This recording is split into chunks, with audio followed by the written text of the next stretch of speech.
Pada zaman dahulu kala, di tepi sungai Siak berdirilah sebuah kerajaan yang bernama Kerajaan Gasib. Di kerajaan ini seluruh penduduk hidup damai dan sejahtera karena Kerajaan Gasib dipimpin oleh raja yang bijaksana, didampingi oleh seorang ratu yang sangat anggun dan cerdas, juga dibantu oleh panglima yang gagah berani. Panglima Gimpam namanya. Kerajaan Gasib juga memiliki seorang putri bernama Putri Kacamayang yang kecantikan dan keluhuran budinya terkenal hingga seluruh penjuru negeri, bahkan ke negara-negara tetangga. Banyak raja dari negeri tetangga yang ingin meminang Putri Kacamayang. Namun, tak satu pun diterimanya karena ia belum ingin menikah dan masih ingin melanjutkan pendidikan yang ke tingkat yang lebih tinggi lagi. Wahai anakku, tidaklah engkau ingin menerima salah satu pinangan dari raja-raja negeri tetangga tersebut? Benar anakku, kurasa sekarang adalah waktu yang tepat bagimu untuk membina rumah tangga. Aku tak sabar untuk menerima cucu dari negeri semata wayangku. Ibu, ayah, maafkan jika Anda lancang. Namun hati Anda masih menyimpan harapan untuk mengenyam pendidikan yang lebih tinggi lagi. Bukan untuk menikah terlebih dahulu. Anda ingin membuat kerajaan kita lebih maju lagi. Baiklah jika itu mau, maka ayah dan ibu akan terus mendukung. Sementara itu, di kerajaan Aceh yang dipimpin oleh raja yang terkenal angkuh dan pemarah, sedang terjadi cekcok karena kedua istrinya terus berebut mencuri perhatiannya. Kakanda, seminggu yang lalu saat aku pergi melancong ke Batavia, aku melihat sebuah toko berlian yang menawarkan harga yang murah banget. Mungkin harganya sekitar 200 juta.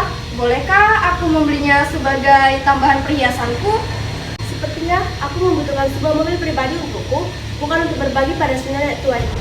Apa katamu? Nenek tua? Enak saja kau mengatai aku nenek tua. Hentikan, kepala aku sudah cukup pusing untuk mengatai semua hasil debil ini. Jangan kalian berdua menambah lagi sakit kepalaku. Jika aku nampak kalian berdua bertengkar, saya tidak akan segan-segan akan mengusir kalian dari istana ini. Memaafkan kami, Kakanda. Panglima. Ampun Baginda, ada apa gerangan Baginda memanggil kami? Aku menginginkan Putri Kacamayang dari Kerajaan Gasib untuk menjadi istriku yang ketiga.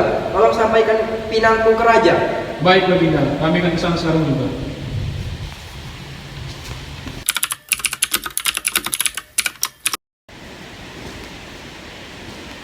Baginda! Siapa kalian? Apa gerangan kalian datang kemari?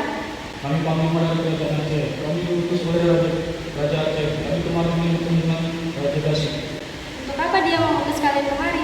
Raja kami ingin meminang Putri Baginda, Putri Kacamayang. Maaf Panglima, tapi kami belum bisa menerima pinangan dari raja kalian karena putri kami masih belum siap untuk menikah. Tolong sampaikan permohonan maaf kami kepada raja kalian. Baiklah Baginda, kami akan kembali ke Aceh untuk menyampaikan jawaban Baginda.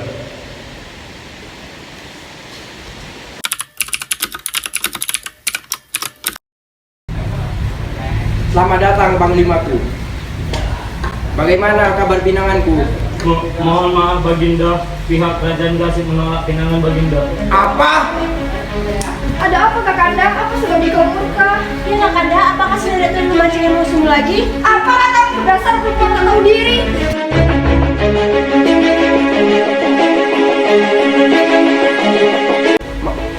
Mana mungkin Raja Gasip menolak pinanganku?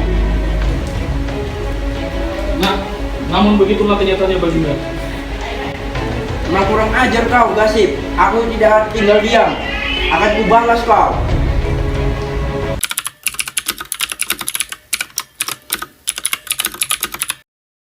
Panglima Gimpam, kemarilah. Baik, Baginda. Apa gerangan Baginda memanggil Mbak? Saya ingin menyiapkan pasukan kerajaan kita. Baik, Baginda. Kalau hamba boleh tahu, mengapa Baginda menyuruh hamba menyiapkan pasukan perang? Saya takut waktu-waktu Raja Aceh menyerang kerajaan kita karena saya menolak pinangannya atas putri saya. Sekarang saya perintahkan engkau memimpin pasukan di Kuala Gasip. Baik, Baginda. Hamba akan melaksanakan perintah Baginda.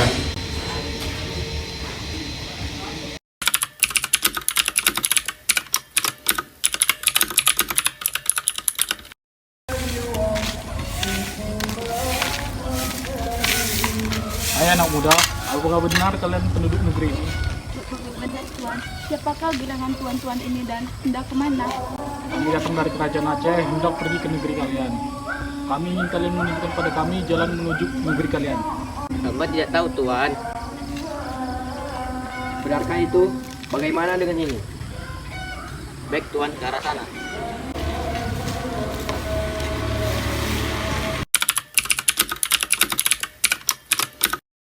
Haha, akhirnya kita sampai di sini tanpa melewati penjagaan Panglima Gimpam.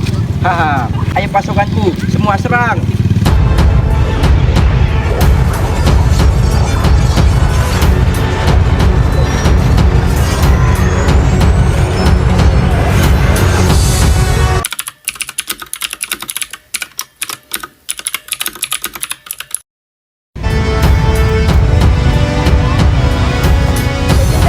Pasukan kerajaan Aceh telah memporak-porandakan kerajaan kita, dan kini mereka telah menyerang kerajaan kita.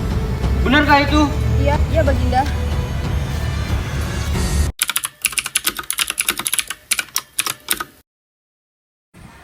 Ayah, tolong aku! Diam kau! Putriku! Istriku!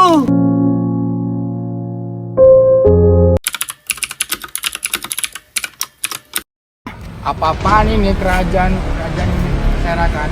Kenapa Ratu Gasip meninggal dunia? Ini akibat pasukan kerajaan Aceh, wahai Panglima. Mereka telah menculik Putri Kacamayang dan membunuh Baginda Ratu. Akan kubahas kekalahan ini. Akan kubawa pulang Putri Kacamayang ke kerajaan ini.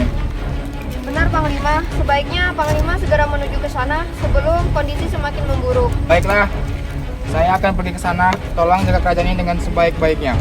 Baik Panglima. Saat tiba di gerbang kerajaan Aceh, Panglima Gimpam disambut oleh Panglima Aceh. Ia menghadang Panglima Gimpam dan menantang Panglima Gimpam berkelahi.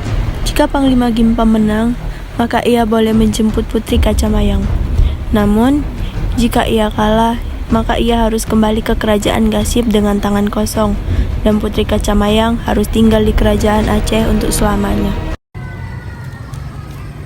Hahaha, akhirnya kau sampai juga di sini, Panglima Gimpam. Ya, aku datang ke sini untuk membahaskan dendamku dan aku akan membawa pulang Putri Kacamayang. Kalau kau ingin membawanya pulang, maka kau harus menang melawanku.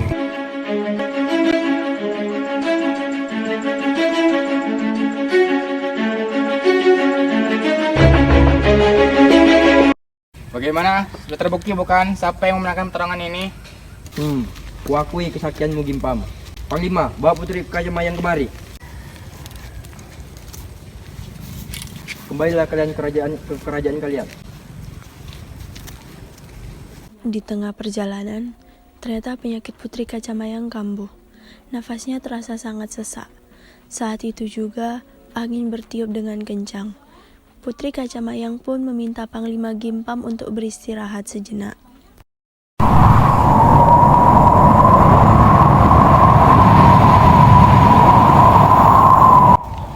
Panglima, angin ini sangat kencang.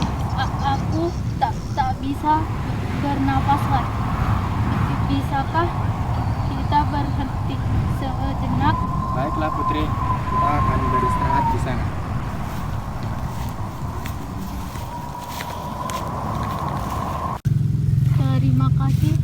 Panglima, aku rasa umurku tak lama lagi.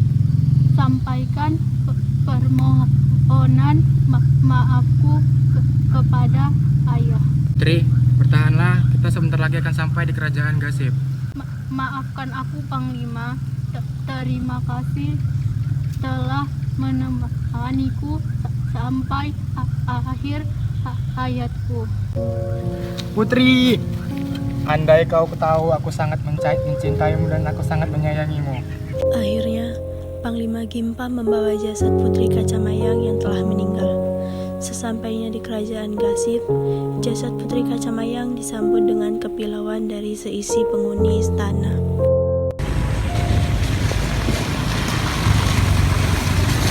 Apa? Dinda, hamba datang membawa jenazah Putri Kacamayang. Kacamayang meninggal di tengah perjalanan. Tak mungkin putriku meninggal dunia. Maaf Baginda, tapi ini tidak kenyataan. Innalillahi wa innalillahi rajiun.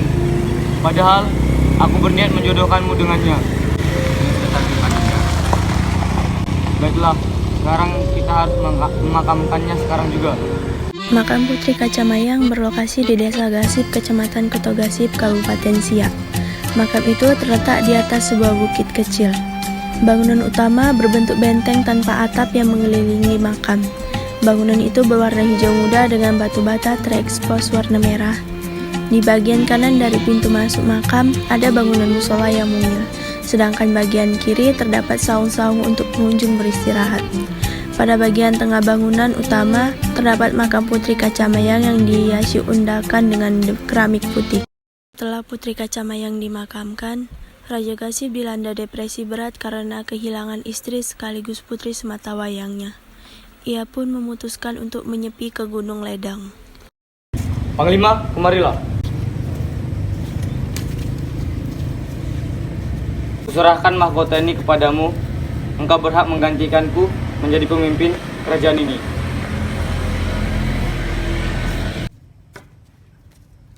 Akhirnya, Panglima Gimpa menggantikan posisi Raja Gasip. Namun karena kesetiaannya, ia pun ikut meninggalkan kerajaan itu dan membuka perkampungan baru yang diberi nama Pekanbaru.